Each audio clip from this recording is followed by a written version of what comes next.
Précieux Saint-Esprit, merci pour ces instants d'échange encore à nous accorder. Je te prie de nous aider, de nous donner la lumière, afin que nous comprenions plus les pensées de Dieu pour nous en cette saison. Au nom de Jésus-Christ. Amen. Bonjour bien-aimés dans le Seigneur, j'ai foi que vous vous portez bien et nous nous retrouvons encore sur ce deuxième numéro de cette thématique sur laquelle nous sommes en train de parler, les hommes aux yeux rouges. Et nous avons eu à dire qu'il est très important pour nous d'avoir les yeux rouges lorsque nous avons des objectifs importants à atteindre. Nous avions lu, nous relisons d'ailleurs dans Matthieu 11, verset 12. Depuis le temps de Jean-Baptiste jusqu'à présent, le royaume des cieux est forcé. Ce sont les violents qui s'en emparent. Jésus ici parle de ceux qui peuvent expérimenter le royaume. Dit Jésus, Dieu nous donne son royaume et nous sommes dans le royaume de lumière. Et dans ce royaume, il y a des trésors. Dans ce royaume, il y a des richesses. Dans ce royaume, il y a la gloire. Dans ce royaume, il y a la présence de Dieu. Il y a tellement de choses. Mais avant que nous ne manifestions ces choses, Jésus exige la manifestation du royaume seulement et dit que cela est réservé qu'aux hommes violents. Proverbe 23, verset 29, dont nous avions lu la fin, qui dit pour qui les yeux rouges, juste la fin.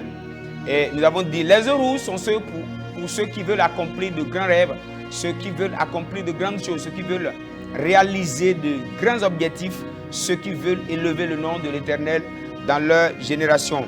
On a eu aussi à parler d'Élie dans 1 roi. Excusez. On a eu d'abord à parler des deux femmes prostituées dans 1 roi 3, le verset 16. La femme qui a refusé d'accepter que ce soit son enfant, qui soit l'enfant mort. Elle était bien consciente que cet enfant mort n'était pas du tout son enfant. Alors elle a refusé. Et nous avions dit, si cette femme ne refusait pas, l'enfant mort, elle serait retournée à la maison avec l'enfant mort. Il y a des choses de ta vie sur lesquelles tu dois avoir les yeux rouges. Élie a reçu la promesse de Dieu dans 1 roi 18, à partir du verset 41. Dieu dit d'abord au premier verset qu'il va envoyer la pluie. Élie est allé à la montagne et Élie a commencé à prier pour qu'une promesse que Dieu lui a faite, pour que cette promesse s'accomplisse. Il y a des choses que Dieu t'a promises, il y a des choses que Dieu t'a dit qu'il va faire. Et sans tes yeux rouges, ces choses ne s'accompliront jamais. Aujourd'hui, nous allons parler d'une personne, d'une dame aussi, d'une femme qui a eu les yeux rouges et qui a touché à l'exaucement de sa prière. Et cette histoire se trouve dans 1 Samuel 1, le verset 9. Ici, on nous parle de Anne. Anne qui était une femme stérile. Et la Bible dit que plusieurs étaient en fête. Ils étaient à Silo pour fêter. Et toutes les femmes étaient là. Plusieurs jubilaient, plusieurs sautaient, plusieurs mangeaient et buvaient. Mais il y avait une femme qui sentait un feu brûler, qui sentait son cœur se déchirer. Il sentait une blessure dans son cœur. Tout ce qu'elle voulait, c'était d'avoir un enfant. Elle ne mangeait pas comme tout le monde, elle ne buvait pas comme tout le monde. Et même après la fête, d'autres sont rentrés à la maison. Mais Anne n'est pas rentrée. Anne était restée au temple et elle continuait toujours à prier. Elle disait à Dieu de lui donner un enfant. Parfois, nous voulons jouer au jeu de tout le monde. Toi, Anne, tu n'as pas d'enfant. Tu es un chômeur. Tu as des conflits spirituels. Tu as des combats que tu trimbales. Mais c'est toi qui veux vivre comme les autres. C'est toi qui veux chanter comme les autres. C'est toi qui veux danser comme les autres. C'est toi qui veux prier comme les autres. À une situation particulière, on donne une prière particulière. Anne a refusé la nourriture, elle a refusé les vins.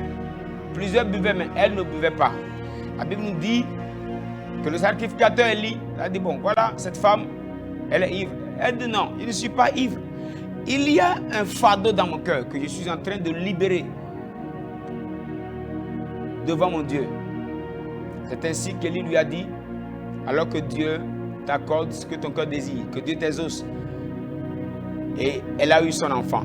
Si cette femme n'avait pas eu les yeux rouges, si elle n'était pas assez concentrée sur ce qu'elle voulait, elle n'allait jamais avoir d'enfant. Ou je dirais, ce jour-là, elle n'allait pas rentrer à la maison avec son enfant. Parfois, vous allez au culte, vous avez des situations compliquées. Et au culte, c'est vous qui êtes encore distrait. La présence de Dieu, qui est le moteur, qui change tout. Tu entres dans cette présence de Dieu. C'est toi qui es encore distrait. Vous allez voir des personnes qui ont des problèmes sérieux, qui viennent à l'église. C'est elles qui dorment encore. Elles dorment. Quand on fait des proclamations de foi, elles sont là, corps présent, esprit ailleurs. On passe du temps dans la présence de Dieu. Et au lieu que cette présence de Dieu nous façonne, au lieu que cette présence de Dieu nous change, ils restent là et ne vivent rien. Celui qui accomplit les mystères du royaume, qui vit les trésors du royaume, c'est seulement celui qui a le cœur, qui a les yeux rouges. Jésus dit qu'il faut être endurant. Nous ne pouvons pas parler des hommes aux yeux rouges sans parler de Jésus lui-même. Dans Luc 22, le verset 44, la Bible nous dit, étant en agonie, il priait plus instamment et sa sueur devint comme des grumeaux de sang qui tombaient à terre. Je suis vraiment désolé pour des personnes qui ne savent pas prier avec force. Parce que les situations que vous trimballez ne vous pèsent pas dessus. Jésus, la Bible dit, il priait plus instamment. Jésus voyait qu'il était déjà à la fin de sa mission et la prochaine étape était très compliquée. Il est allé prier sérieusement. J'imagine la prière que faisait Jésus. Au milieu de la nuit, ce n'était pas dans la chaleur. La prière que faisait Jésus au milieu de la nuit. Et il transpirait comme ça. Est-ce qu'il priait calmement? Ou il priait ardemment? Il priait en déployant d'énergie. Jésus priait bien évidemment ici en déployant d'énergie. Si la mission que tu as accomplie est importante pour toi, tu dois beaucoup prier. Tu dois avoir les yeux rouges. Lorsqu'Israël vient à Rephidim et son ennemi Amalek l'a attaqué, la Bible dit Moïse, Aaron et Hur sont retrouvés sur la montagne pendant que le capitaine Josué était dans la vallée en train de combattre. Ils sont restés là à combattre et Moïse, Aaron et Hur étaient restés sur la montagne. Si le combat que tu as ne rougit pas tes yeux, ta manière de prier peut le prouver. Ta manière de prier peut le prouver. Nous pouvons aussi voir l'histoire de Zachée, déterminé pour voir Jésus. Il voulait juste voir Jésus. Un homme riche, avec une taille courte. Il voulait tout faire pour voir Jésus. Il était obligé de monter sur un arbre juste parce qu'il voulait voir Jésus. L'objectif à atteindre, c'est en fonction de cet objectif qu'on se bat. C'est en fonction de la vision qu'on a compris. Arrêtez de prier comme tout le monde. Arrêtez de vivre la vie de tout le monde. C'est toi qui es dans les boissons alcoolisées. C'est toi qui es dans les histoires de femmes. Ta destinée ne te coûte pas.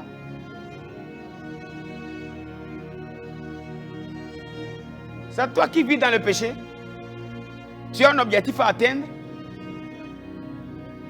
Et tu négliges ta vie. Tu ne peux pas négliger ta vie pendant que tu as un grand objectif à atteindre. La femme qui était atteinte de la perte de sang, elle a décidé de tout faire jusqu'à rencontrer Jésus et toucher le bord de son vêtement. Et elle a fait. Elle dit, aujourd'hui je dois toucher le vêtement de cet homme. C'est ainsi qu'elle a eu le miracle. Et la maladie qu'elle a trimballée pendant 12 ans s'est arrêtée. Il y a des problèmes dans ta vie qui ne se sont pas encore arrêtés parce que tu n'as pas encore eu les yeux rouges. Bartimée priait. La Bible dit, il il criait encore plus fort parce qu'il voyait que voilà, Jésus passe. Et si ce Jésus qui passe ne s'arrête pas pour le guérir, il allait rentrer encore à la maison avec les yeux aveuglés, les yeux fermés. Il criait encore plus fort. Une situation anormale exige de toi une prière anormale. Une situation anormale exige de toi une prière anormale. Arrête de faire une prière normale pendant que tu sais que le problème que tu trimbales, que tu traverses depuis des années n'est pas un problème normal. Au grand mot, les grands remèdes, tu sais que ton problème est sérieux. Mais quelle est la dimension de ta prière? Quelle est la qualité de ta relation avec Dieu? À une situation anormale, on exige toujours une prière anormale. Un combat qui n'est pas conventionnel. Un combat non conventionnel exige de nous une dimension de prière non conventionnelle. Parfois, nous voulons juste prier comme les gens. Toi, le combat que tu trimbales est un combat peut-être générationnel. Je dirais même le combat de tes ancêtres que tu trimbales. Et tu pries comme quelqu'un dont les parents ont déjà combattu. Un combat non conventionnel exige de toi une vie, une qualité de vie de prière non conventionnelle. Et si tu ne t'adaptes pas à une vie non conventionnelle, tu vivras la situation non conventionnelle. De manière malheureuse, tu trimballeras cette situation. Je voudrais te dire que ce qui te rougit les yeux attend que tu lui montres les yeux rouges. Ce qui te rougit les yeux, si ça te rougit réellement les yeux, ça attend que tu lui tournes les yeux rouges et que tu lui dises maintenant il faut que tu quittes ici. La meilleure manière d'affronter un problème qui te fait pleurer, c'est quand tu te fâches et que tu montres les yeux rouges à cette situation pour dire maintenant il faut que tu partes. Que Dieu nous aide. Le langage des yeux rouges est le langage que la terre et le monde spirituel comprennent. La terre comprend le langage de ceux qui ont les yeux rouges. La terre comprend le langage des violents. Le monde spirituel n'obéit qu'au langage des violents. Si tu refuses d'être un violent dans un monde anormal, tu vivras des choses anormales. Les yeux rouges te permettront de transformer l'histoire, de changer l'histoire, de redonner vie aux choses mortes.